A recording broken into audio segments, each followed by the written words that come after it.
Ladies and gentlemen, please give a warm welcome to the funniest woman in the business. She works hard for the money and makes lots and lots of it. She has the newest gadgets and a great body.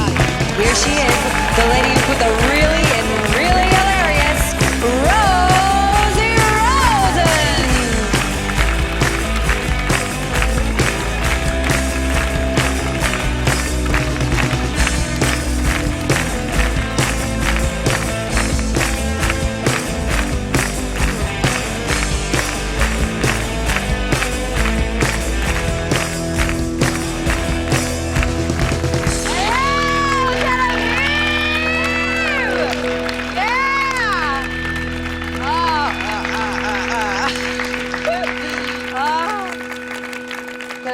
It's great to be here.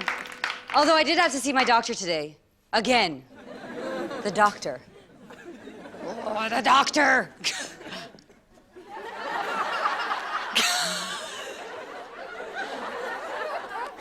The doctor? Can you guess the name of my doctor? Well, can you? Can you? His name is Dr. Schwartz.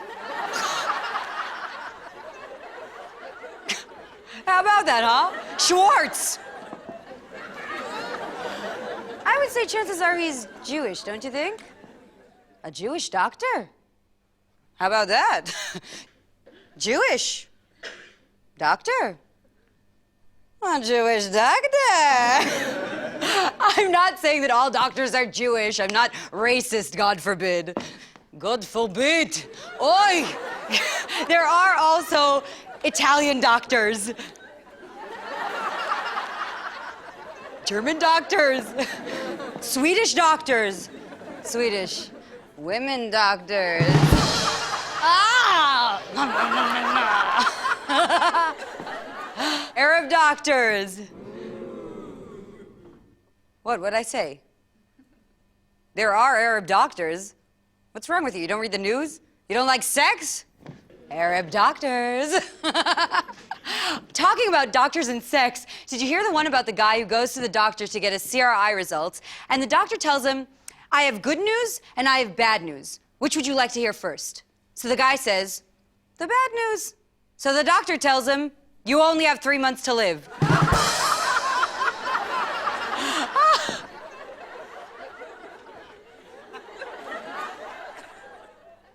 Talking about doctors and death, here's a classic. A man is being led to the scaffold and cries out all of a sudden, it's Monday, I'm going to die. That's a classic because it's both funny and true. We are all going to die. We are all going to die. Thank you, thank you. Talking about the news. I read today, this is September 16th, 2008, yes? Tuesday, right? Anyway, I read today that Wall Street is collapsing. Lehman Brothers, bankrupt. Merrill Lynch, sold. AIG, in fact, listen to this. This is too funny. They're calling it the worst crisis since 1929. But the question is, how funny is money? Is money as funny as anal sex?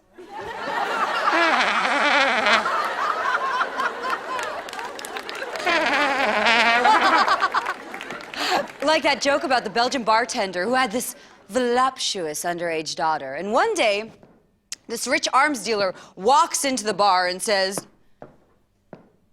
if I give you some money and promise not to kill you, would you let me make love to your daughter? So the bartender asks, do you want the short answer or the long answer? So the Nazi says, the short answer, bitte. So the Jew says, yes. And how about Barack Obama? Schwartz! That's funny because Schwartz means black in German. No, seriously, folks. certain things are not always funny. They're topical, so they're only funny when fresh. Like this Obama joke you liked so much? Yeah, it's a good one, but if the guy's not elected, how funny is it gonna be then? And certain things are just not funny. Even I know that. It's improper conduct, for instance, to compare the Israeli occupation to the Nazis. That's just plain wrong, plain wrong. I mean, you may not like the occupations, but hey, the Nazis were much, much worse. So you see, you better avoid that. Simply saying the words Nazism and the Israeli occupation in the same sentence is already obscene. It's not even funny, Nazism and the Israeli occupation. The Israeli occupation is much better than the Nazis. Talking about the occupation, you probably don't remember this, but there was this footage of an Israeli brigade commander holding this bound Palestinian that protested against the wall, while this other soldier shot him from zero range smack in the foot.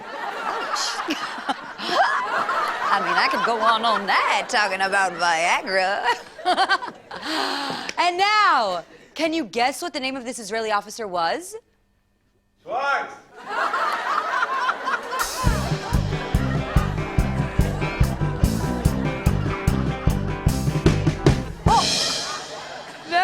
No, ma'am. Good guess, though.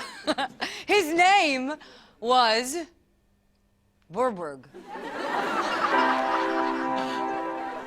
Burberg! Oh, man. It doesn't get any better than this. Schwartz! Burberg! The chief military prosecutor decided that the right charge in this case of shooting a bound man was nothing like torture or assault, but rather improper conduct. And now, can you guess the prosecutor's name? I'll give you a hint. It isn't Schwartz. His name is Mendelblit.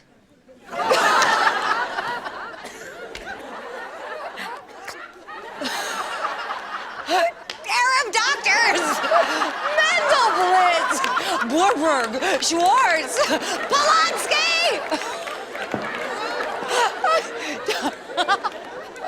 Talking about the occupation, one day, my lovely ex-wife met my wife, and she says to her, "What do you have that I don't?" So my wife said, "See these? See this?" Mendelblit!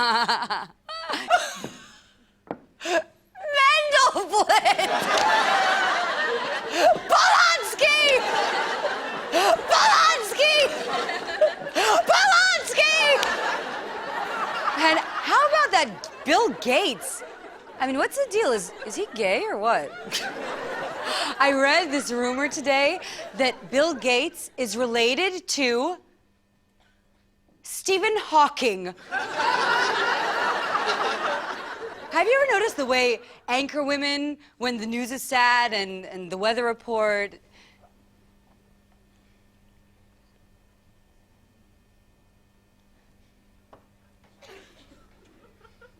I mean, what's the deal? I have this really obese friend 3 times a day. Oh, talking about the weather, here's a good one. A Jewish doctor, a Wall Street wasp millionaire, and a gorgeous pregnant Swedish woman were all sitting together on the 95th floor of one of the Twin Towers just as they were about to collapse. Theirs is the second tower to be hit, so they've already witnessed the horror of the first collision. And then, bam, they were hit. And now the flames are spreading fast, real fast. It's difficult to breathe. People are jumping from the floors above them. Flames and smoke and havoc all around. Apocalypse now. The towering inferno. Armageddon. When Harry met Sally. I mean, 9/11. And they know they're gonna die. There's no hope. The Jewish doctor's wailing with his heavy Brooklyn accent, making big Jewish flaps. And the wasp, all red in the face, urinating in his Armani wool trousers. But even in that state, he's still very handsome and has this superior air. and the young, ravishing, blonde mother-to-be.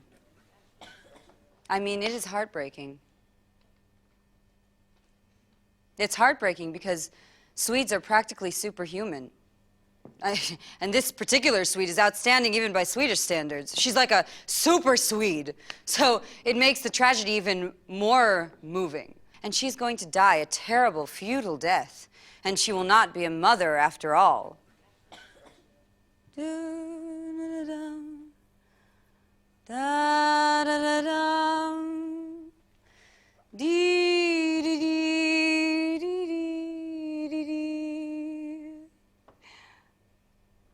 And she's holding fast to her belly.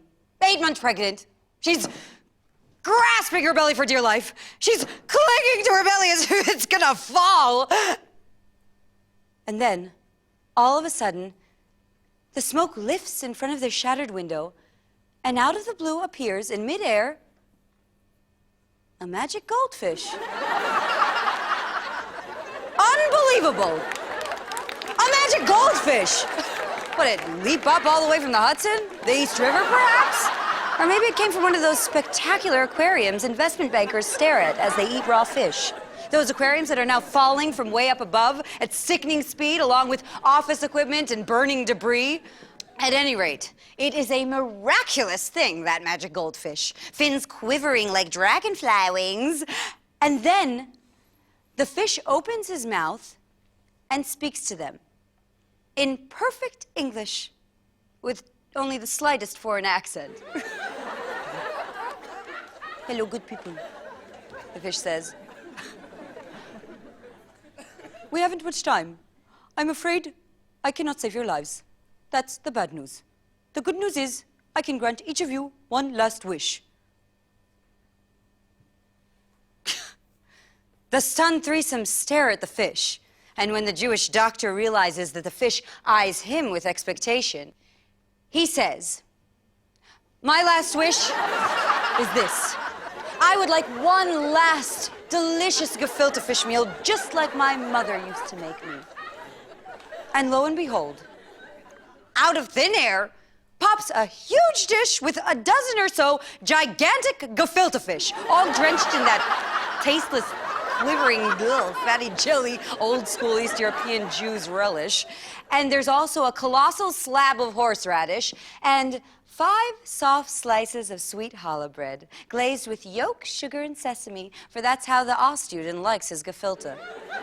And now, as you know, gefilte fish are minced and stuffed dead fish, so there's a tinge of improper conduct about a magic fish supplying Rosen, the slimy Jewish gynecologist, with his shredded brethren. But, and this you should remember, the twins are about to collapse. This is no time for petty etiquette, and that was the kike's last request. And besides, gefilte fish are made from carps, which really are quite remote in terms of kinship from a magic fish. At any rate, anyhow, to make a long story short, the Jew gulps and gobbles his gefilte. He's stuffing it in his mouth in big lumps, barely masticating it all, howling and sniffling all the while, because even as this fish does taste divine, he is going to die. And then the goldfish turns to the tall New England billionaire and asks, "And what is your last wish, Mr. Hurt?" Because that's his name. William Kirk Hurt III. And that sobbing patron of the Metropolitan Museum of Art says, I can't get it out of my head. My summer house in Connecticut, which I just began to renovate and had so many high hopes of the luxurious yet blasé time I'll spend there. I wish to see with my own eyes the renovations complete before I die. And then something stunning happens. I mean, don't get me wrong. It's not that planes crashing into the twins was not a stunning affair. It certainly was. It was a huge terrorist attack. It was a colossal tragedy. But what happens next with this magic goldfish is supernatural, so it's even more impressive. A huge plasma TV screen appears in the sky, right behind the flying magic goldfish. And on the screen appears an enormous mansion, each room as big as a theater. And the rooms are all filled with fantastic gadgets and with masterpieces and with furniture ransacked from all over the world, just like at the Metropolitan Museum of Art. The house is too big for us to have a full view, but just to get a taste, the camera enters one of the bedrooms. And there's a bed with a canopy as big as a circus tent. And right next to it, we can see a Damien Hirst shark floating in formaldehyde. But this dead shark is 3 times as big as the dead shark Sachi got. So this is definitely the ultimate Damien Hirst shark. Big, big money. And next to it, kneeling on the floor, Bianca Jagger and Mark Jacobs cling fast to each other, awestruck, dumbfounded, speechless, dwarfed, humbled, green with uncontrollable envy.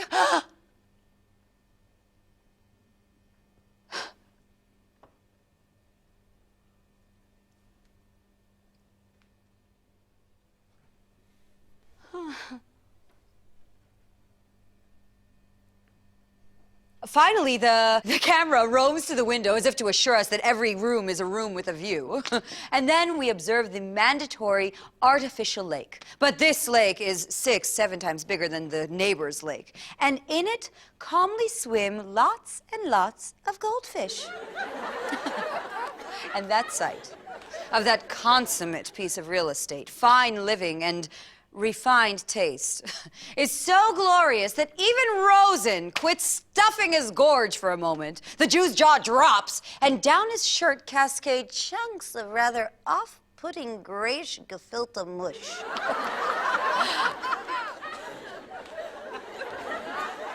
William Kirkhurt III is now crying profusely. He's oinking like a slaughtered pig. And he can't tell whether he's crying from happiness at the cost-effective yet resplendent renovation, or because he'll never actually have the pleasure of enjoying that house. And so, finally, the goldfish turns to the pregnant Swedish slut and says, "And what is your last wish, my dear?" So the Swede looks back at him with her big, beautiful blue eyes and says, "I'm going to die. My unborn child will never see the light of day. I don't want anything. I don't think I want anything because me and my child are going to die.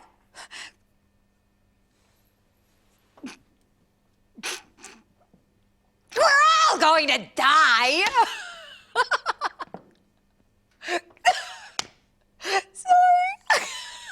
I mean, that's not just a good joke, that's a great joke, because it's both funny and true. We are all going to die. I have cancer. Thank you. Thank you.